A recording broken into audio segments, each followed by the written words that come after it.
शहर के एक छोटे से घर में अली नाम का 8 साल का लड़का रहता था, जो रोज टीवी पर सुपर हीरोज देखकर खुद भी हीरो बनने का सपना देखता था। एक दिन स्कूल से वापस आते हुए उसे रोड पर एक चमकती हुई फ्यूचरिस्टिक घड़ी मिली।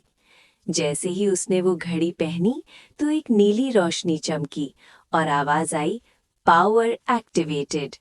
और अली को पता चला कि अब वो सुपर स्पीड से भाग सकता है और रोशनी का शील्ड बना सकता है।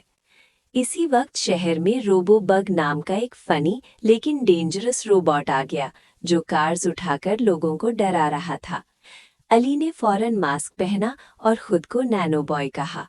वो बिजली की तरह तेज भागता हुआ रोबोबग के सामने पहुंच गया।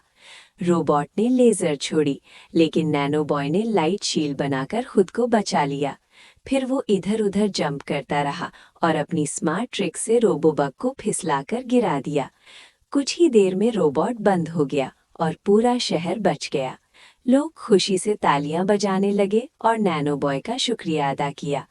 अली मुस्कुराकर बोला कि असली सुपर पावर ताकत नहीं बल्कि अच्छाई और हिम्मत होती है।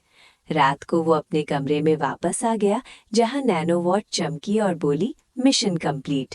और अली मुस्कुराते हुए सोचने लगा कि जब भी शहर को जरूरत होगी, नैनो बॉय फिर से तैयार होगा।